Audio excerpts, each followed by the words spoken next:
ओम शांति। ओम शांति।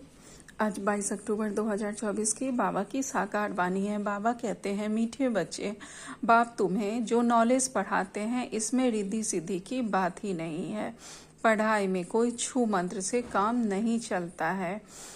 आज का प्रश्न है, देवताओं को अक्लमंद कहेंगे, मनुष्य को नहीं, क्यों?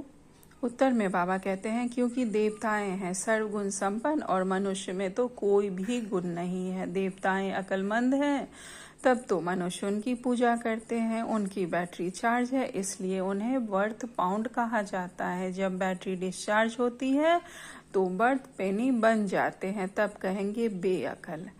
बाबा कहते हैं, देवताओं को अक्लमंद कहा जाता है क्योंकि वह सर्वगुण संपन्न 16 कला संपूर्ण होते हैं, लेकिन अभी के जो मनुष्य हैं उनमें तो कोई भी गुण नहीं है।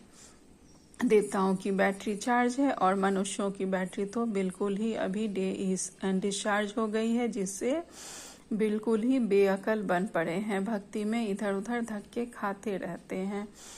बाबा कहते हैं, बैटरी डिस्चार्ज होती जाती है, जैसे जैसे नीचे उतरते जाते हैं वैसे वैसे बैटरी डिस्चार्ज हो जाती है और बेअकल बनते जाते हैं। ओम शांति। बाप ने बच्चों को समझाया है कि यह पाठशाला है, यह पढ़ाई है, इस पढ़ाई से यह पद प्राप्त होता है। इनको स्कूल व यूनिवर्सिटी समझना चाहिए। जो पढ़ाई हम पढ़ रहे हैं वहाँ स्वयं परमात्मा पढ़ाते हैं। यह स्कूल और यूनिवर्सिटी समझकर हमें पढ़ाई करनी है। इस पढ़ाई को पढ़कर हमें बहुत बड़ी जॉब लगने वाली है, बहुत बड़ा पद पोजीशन हमें मिलने वाला है। यह समझकर हमें यहाँ पढ़ना चाहिए और मेहनत करनी चाहिए, तभी हम अच्छे से अच्छा पद ले पाएंगे।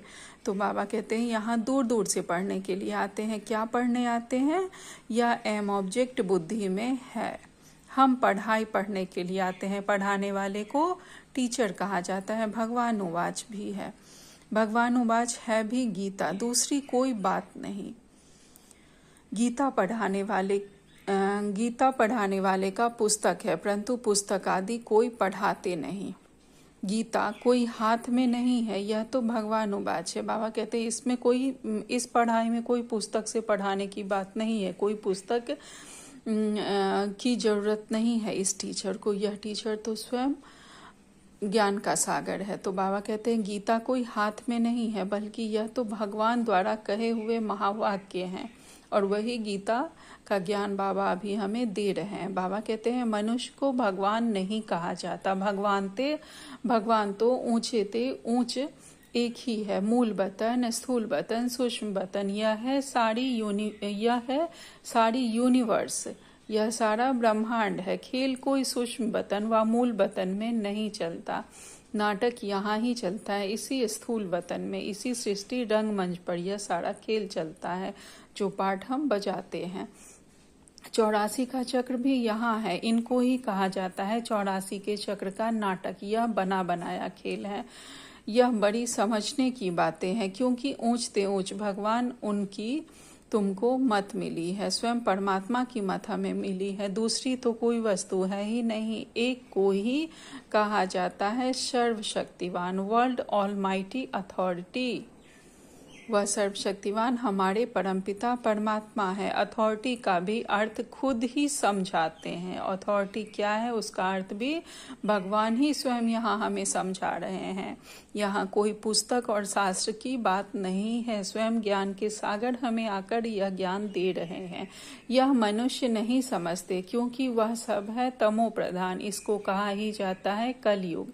ऐसे नहीं कि कोई के लिए कलयुग है, कोई के लिए सतयुग है, कोई के लिए त्रेता है, नहीं। जबकि अभी है ही नर्क। तो कोई भी मनुष्य ऐसे नहीं कह सकता कि हमारे लिए स्वर्ग है, क्योंकि हमारे पास धन दौलत बहुत है तो हमारे लिए यही स्वर्ग है। बाबा कहते हैं, यह हो नहीं सकता। यह तो बना बनाया खेल है। सतयुग पास्ट हो गया, बीत गया, इस समय तो वह हो ही नहीं सकता। यह सब समझने की बातें हैं। जो वही बेअकल हैं वह कहते हैं कि हमारे लिए तो अभी ही स्वर्ग है। तो बाबा यह सब बातें बैठ समझाते हैं। सतयुग में इनका राज्य था। भारतवासी उस समय सतयुगी कहलाते थे। जब हमारा राज्य था तब हम सतयुगी कहलाते थे, अभी जरूर कलयुगी कहलाएंगे। सतयुगी थे तो उसको स्वर्ग कहा जाता था, ऐसे नहीं कि नर्क को भी स्वर्ग कहेंगे। मनुष्यों की तो अपनी अपनी मत है। धन का सुख है तो अपने को स्वर्ग में समझते हैं, मेरे पास तो बहुत संपत्ति है इसलिए मैं स्वर्ग में हूँ। परंतु विवेक कहता है कि नहीं, अगर वह खुद को समझ रहे हैं स्वर्ग में है तो नहीं, गलत समझ रहे हैं। बाबा कहते हैं ये सब अभी बेअकल बन पड़े हैं, यह तो है ही नर्क। अभी सबके लिए कलयुग है, ऐसा नहीं किसी के लिए सतयुग और त्रेता है, सबके लिए कलयुग है। नर्क है अभी सबके लिए, भल किसके पास 10-20 लाख हो, परंतु यह है ही रोगी दुनिया। सतयुग में कहेंगे निरोगी दुनिया, दुनिया यही है। सतयुग में इनको योगी दुनिया कहेंगे, कलयुग को भोगी दुनिया कहा जाता है। वहाँ है योगी क्योंकि विकार का भोग विलास नहीं रहता। सतयुग में योगी दुनिया है और यहाँ भी भोगी दुनिया है। तो यह स्कूल है, इसमें शक्ति की बात नहीं। टीचर शक्ति दिखलाते हैं, क्या एम ऑब्जेक्ट रहता है, हम फलाना बनेंगे, तुम इस पढ़ाई से मनुष्य से देवता बनते हो। ऐसे नहीं कि कोई जादू छू मंत्र व रिद्धि सिद्धि की बात है। यह तो स्कूल है, स्कूल में रिद्धि सिद्धि की बात होती है क्या? पढ़कर कोई डॉक्टर कोई बैरिस्टर बनता है। यह लक्ष्मी नारायण भी मनुष्य थे परंतु पवित्र थे, इसलिए उन्हों को देवी देवता कहा जाता है। पवित्र जरूर बनना है, यह है ही पतित पुरानी दुनिया। मनुष्य तो समझते हैं पुरानी दुनिया होने में अभी लाखों वर्ष पड़े हैं। कलयुग के बाद ही सतयुग आएगा। अभी तुम हो संगम पर, इस संगम का किसको भी पता नहीं है। सतयुग को लाखों वर्ष कह देते हैं। यह बातें बाबा कहते हैं सतयुग को लाखों वर्ष दे देते हैं। यह बातें स्वयं बाबा ही आकर समझाते हैं कि कल्प की आयु कितनी होती है। स्वयं परमात्मा आकर हमें समझाते हैं। उनको कहा जाता है सुप्रीम सोल। आत्माओं के बाप को बाबा कहेंगे, दूसरा कोई नाम होता नहीं। बाबा का नाम है शिव। शिव के मंदिर में भी जाते हैं। परमात्मा शिव को निराकार ही कहा जाता है। उनका मनुष्य शरीर नहीं है।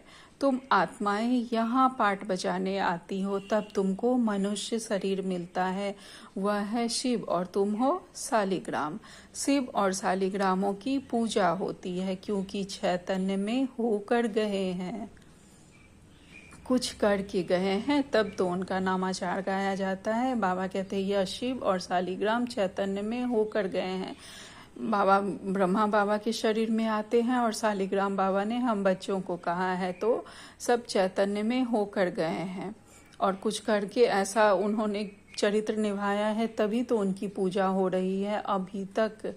तो बाबा कहते कुछ करके गए हैं तब तो नामाचार गाया जाता है ना, अथवा पूजे जाते हैं। आगे जन्म का तो किसको पता नहीं है, इस जन्म में तो गायन करते हैं, देवी देवताओं को पूजते हैं। इस जन्म में तो बहुत लीडर्स भी बन गए हैं, जो अच्छे अच्छे साधु संत आदि होकर गए, उनकी स्टैम्प भी बनाते हैं नामाचार के लिए।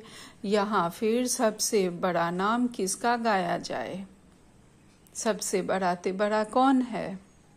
ऊंचते ऊंच तो एक ही भगवान है, वह है निराकार और उनकी महिमा तो बिल्कुल अलग है। देवताओं की महिमा अलग है, मनुष्यों की भी अलग है। मनुष्य को देवता कह नहीं सकते। देवताओं में सर्वगुण संपन्न थे। देवताएं सारे सर्वगुण संपन्न लक्ष्मी नारायण होकर गए हैं ना, वे पवित्र थे और विश्व के मालिक थे। उनकी पूजा भी करते हैं क्योंकि पवित्र पूज्य हैं। अपवित्र को पूज्य नहीं कहेंगे। अपवित्र सदैव पवित्र को पूजते हैं। तो हम जब अपवित्र बन गए तो हम अपने ही पवित्र स्वरूप की पूजा करते हैं। कन्या पवित्र है तो पूजी जाती है, पतित बनती है तो सबके पांव पड़ना पड़ता है। कैसे हम लोग दुर्गा पूजा वगैरह में कन्या पूजन करते हैं तो उनके पैर छूते हैं, और जब उसी कन्या की जब बड़ी होकर शादी हो जाती है तो वो सबके पैर छूती है। तो बाबा कहते कन्या जब पवित्र होती है तो उनकी पूजा करते, और जब पतित बनती है तो सबके पांव पड़ना पड़ता है। इस समय सब हैं पतित, सतयुग में सब पावन थे। वह है ही पवित्र दुनिया, कलयुग है पतित दुनिया। तभी पतित पावन बाप को बुलाते हैं, जब पवित्र हैं तब नहीं बुलाते। सतयुग में हम बाबा को नहीं बुलाते। बाप खुद कहते हैं मुझे सुख में कोई याद नहीं करते हैं। भारत की ही बात है, बाप आते हैं भारत में। भारत ही इस समय पतित बना है, भारत ही पावन था। पावन देवताओं को देखना हो तो जाकर मंदिरों में देखो। हम खुद के स्वरूप को मंदिरों में जाकर देखते हैं, पूजा करते हैं। देवताएं सब हैं पावन, उनमें जो मुख्य मुख्य हेड हैं उन्हों को मंदिर में दिखाते हैं। उन्हीं देवताओं में जो अच्छे पद पोजीशन वाले थे उनको मंदिर में दिखाते हैं। तो हम जैसा पद पाएंगे, जैसी पढ़ाई करेंगे, वैसा हम सतयुग में पद पोजीशन पाएंगे, और उसी अनुसार हमारी फिर पूजा भी होगी। बाबा कहते हैं इन लक्ष्मी नारायण के राज्य में सब पावन थे, यथा राजा रानी तथा प्रजा। जैसे राजा रानी थे वैसे ही प्रजा भी सब पावन थी, और इस समय तो सब पतित है। सब पुकारते रहते हैं हे पतित पावन आओ। सन्यासी कभी श्री कृष्ण को भगवान व ब्रह्म नहीं मानेंगे। वह समझते हैं भगवान तो निराकार है, उनका चित्र भी निराकार तरीके से पूजा जाता है। उनका एक्यूरेट नाम शिव है। तुम आत्मा जब यहाँ आकर शरीर धारण करती हो तो तुम्हारा नाम रखते हैं। बाबा कहते हैं कि सन्यासी लोग कभी श्री कृष्ण को भगवान व ब्रह्म नहीं मानेंगे। वह समझते हैं भगवान तो निराकार है, उनका चित्र भी निराकार तरीके से पूजे जाते हैं। वह लोग ब्रह्म की तत्वों की पूजा करते हैं। कहते हैं ना अहम ब्रह्मास्मि। तो बाबा कहते हैं उनका एक्यूरेट नाम शिव है। तुम आत्मा जब यहाँ आकर शरीर धारण करती हो तो तुम्हारा नाम रखा जाता है। आत्मा अविनाशी है और यह शरीर विनाशी है। आत्मा एक शरीर छोड़ दूसरा जाकर लेती है। 84 जन्म तो चाहिए ना, 84 लाख नहीं होते। शास्त्रों में जो 84 लाख की बात कह दी गई है, तो बाबा कहते हैं 84 जन्म होते हैं, ना कि 84 लाख जन्म होते हैं। तो बाबा कहते हैं, तो बाप समझाते हैं यही दुनिया सतयुग में नई थी, राइटियस थी। यही दुनिया फिर अनराइटियस बन जाती है। वह है सचखंड, सब सच बोलने वाले होते हैं वहां पे। भारत को सचखंड कहा जाता है, झूठखंड ही फिर सचखंड बनता है। सच्चा बाप ही आकर सचखंड बनाते हैं, उनको सच्चा पातशाह ट्रुथ कहा जाता है।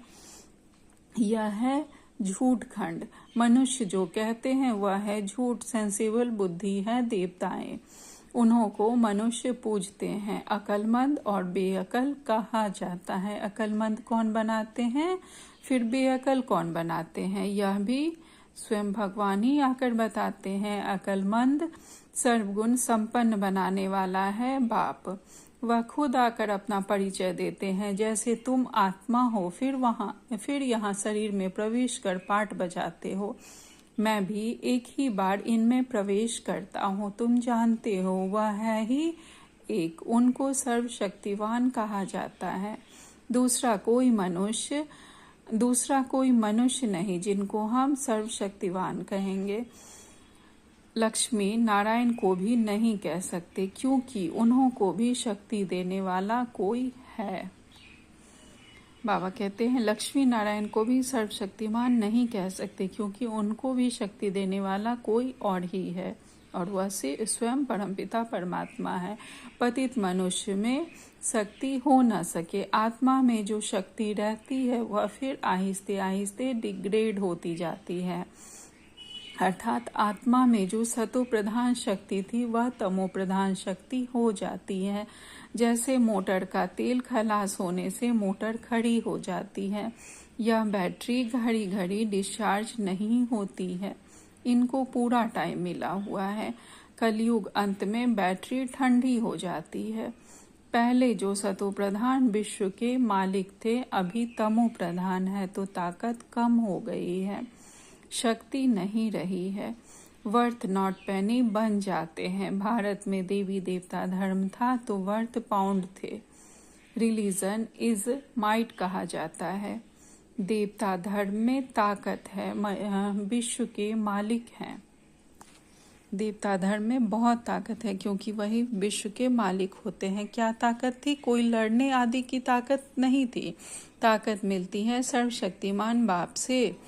ताकत क्या चीज है? बाप समझाते हैं, मीठे मीठे बच्चों, तुम्हारी आत्मा सतो प्रधान थी, अभी तमो प्रधान है। विश्व के मालिक बदले विश्व के गुलाम बन गए हो। बाप समझाते हैं, या 5 पिका रूपी रावण तुम्हारी सारी ताकत को छीन लेता है, इसलिए भारतवासी सारे कंगाल बन पड़े हैं। ऐसे मत समझो। साइंस वालों में बहुत ताकत है, वह ताकत नहीं है, यह तो रूहानी ताकत है जो सर्वशक्तिवान बाप से योग लगाने से मिलती है। साइंस और साइलेंस की इस समय जैसे लड़ाई है, तुम साइलेंस में जाते हो, उसका तुमको बल मिल रहा है। साइलेंस का बल लेकर तुम साइलेंस दुनिया में चले जाएंगे, सतयुग में चले जाएंगे। बाप को याद कर अपने शरीर से डिटैच कर देते हो।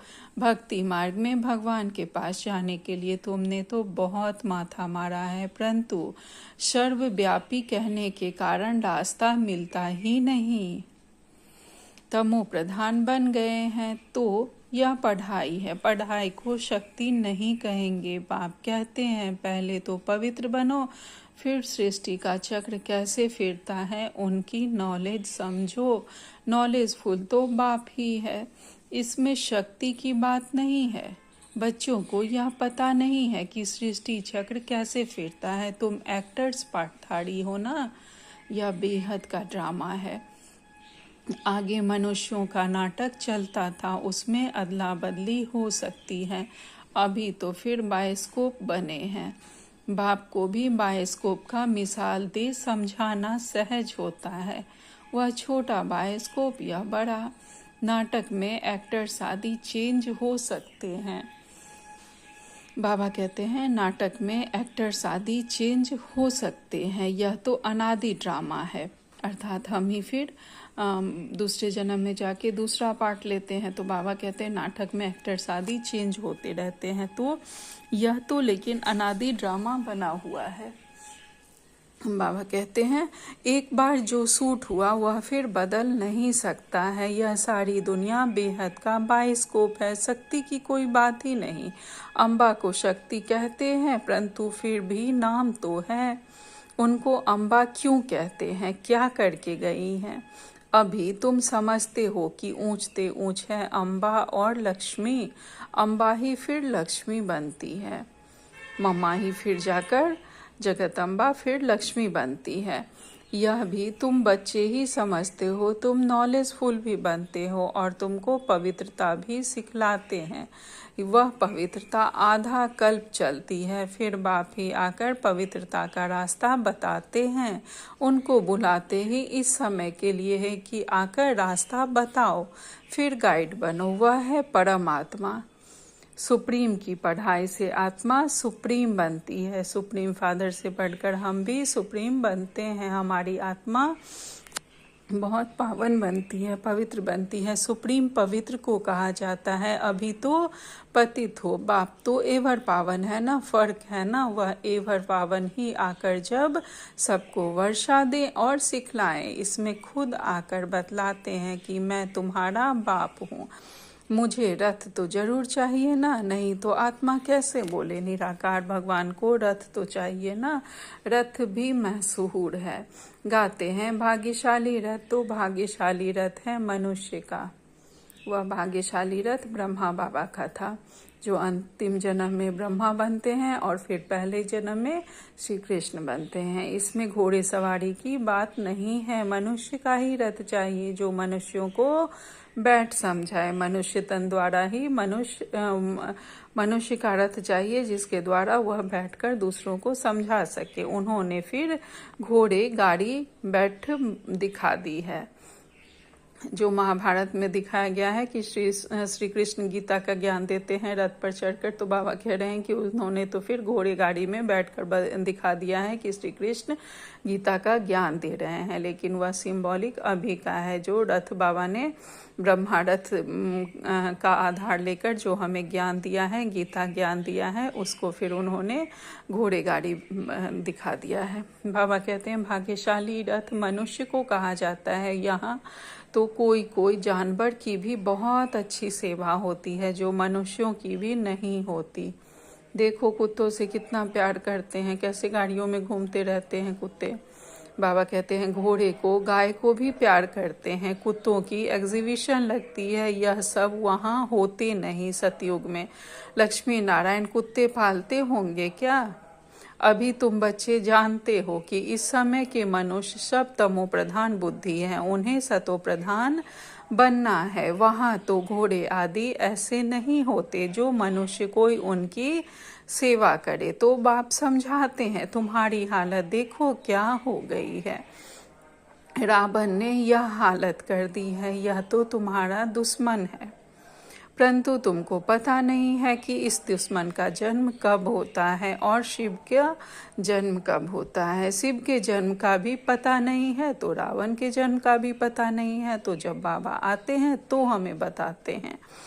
बाबा कहते हैं त्रेता के अंत और द्वापर के आदि में रावण आते हैं। त्रेता के अंत और द्वापर की आरंभ में रावण का राज्य शुरू होता है। उनको 10 शीश क्यों दिए हैं, हर वर्ष क्यों जलाते हैं, यह भी कोई नहीं जानते। अभी मनुष्य से देवता बनने के लिए पढ़ते हो, जो पढ़ते नहीं वह देवता बन न सके। जो नहीं पढ़ेंगे देवता नहीं बनेंगे, वह फिर आएंगे तब जब रावण राज्य शुरू होगा। अभी तुम जानते हो हम देवता धर्म के थे, अब फिर सैपलिंग लग रहा है। बाप कहते हैं मैं हर 5000 वर्ष बाद आकर तुमको ऐसा पढ़ाता हूँ।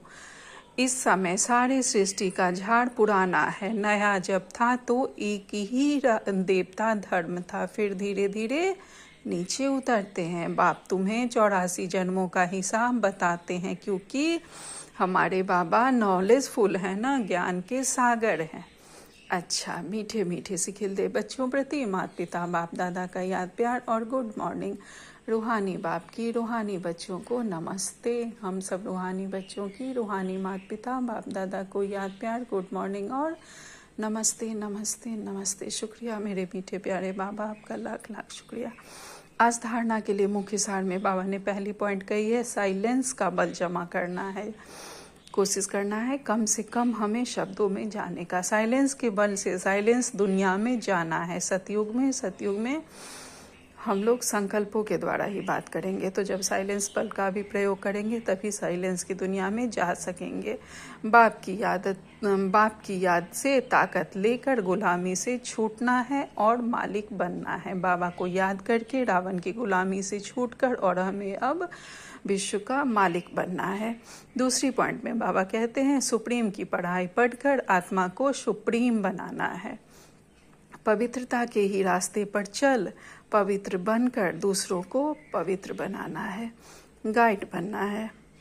बाबा हमें रास्ता दिखा रहे हैं और हम बाबा के निमित्त बच्चे बनकर हमें औरों को भी रास्ता दिखाना है।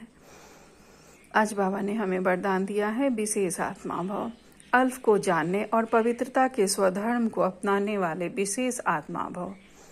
भगवान को अल्फ को जानने और पवित्रता के स्वधर्म को अपनाने वाले हम बाबा के विशेष बच्चे हैं। हम देवताएं बच्चे हैं जिन्होंने भगवान को भी पहचाना और पवित्रता की भी धारणा की। तो बाबा विस्तार में कहते हैं बाप दादा को खुशी होती है कि मेरा एक एक बच्चा विशेष आत्मा है, चाहे बुजुर्ग है, अनपढ़ है, छोटा बच्चा है, युवा है या प्रवृत्ति वाला है, लेकिन विश्व के आगे विशेष है। बाबा का हर बच्चा विशेष है। दुनिया में चाहे कोई कितने भी बड़े नेता हों, अभिनेता हों, वैज्ञानिक हो, लेकिन अल्फ को नहीं जाना तो क्या जाना। चाहे कितने भी ज्ञानवान हो, लेकिन भगवान को नहीं पहचाना तो क्या जाना। आप निश्चय बुद्धि हो, फलक से कहते हो कि तुम ढूंढते रहो, हमने तो पा लिया भगवान को। प्रवृत्ति में रहते पवित्रता के स्वधर्म को अपना लिया तो पवित्र आत्मा विशेष आत्मा बन गए। बाबा कहते हैं प्रवृत्ति में रहते हुए भी पवित्रता के स्वधर्म को हमने अपना लिया है तो बाबा के हम बच्चे पवित्र आत्मा बन गए, विशेष आत्मा बन गए। आज का स्लोगन है, जो सदा खुशहाल रहते हैं वही स्वयं को और सर्व को प्रिय लगते हैं। जो जितने खुश रहते हैं, उमंग उत्साह में उड़ते रहते हैं, उड़ाते रहते हैं, वो स्वयं को भी प्रिय लगते हैं और दूसरों को भी वह बहुत प्रिय लगते हैं और बाबा को भी वो बच्चे बहुत प्रिय होते हैं। जो किसी बात में उलझते नहीं, सदा उमंग उत्साह में उड़ते रहते हैं, उड़ाते रहते हैं। आज का अव्यक्त इशारे हैं, जब आपस में दिलों का मिलन होगा तब आपके संस्कारों में बाप दादा के संस्कार देखने में आएंगे। फिर प्रत्यक्षता के नगाड़े बजेंगे और समाप्ति होगी। बाप दादा अब संस्कार मिलन की महारास देखना चाहते हैं। इसके लिए पहले स्वयं को एडजस्ट कर दूसरों से संस्कार मिलाने का दृढ़ संकल्प करो। इसके लिए पहले हमें स्वयं को एडजस्ट करना है कि चाहे कोई कैसी भी नेचर वाली आत्मा हो, उसके साथ हमें संस्कार मिलन करना है और हमें दूसरे के साथ फिर पहले अपने संस्कार को एडजस्ट कर फिर दूसरों से संस्कार मिलाने का दृढ़ संकल्प करना है और उसके साथ एडजस्ट होकर रहना है। एडजस्ट करने की शक्ति संस्कारों को मिला देगी। अगर हम किसी के साथ भी एडजस्ट करने की इच्छा रखते हैं कि हाँ मैं बाबा का बच्चा, मैं कहीं भी किसी परिस्थिति में किसी के साथ भी एडजस्ट कर सकता हूँ, तो फिर हम बाबा के विशेष बच्चे बन जाते हैं। अच्छा, ओम शांति, ओम शांति, ओम शांति। शुक्रिया।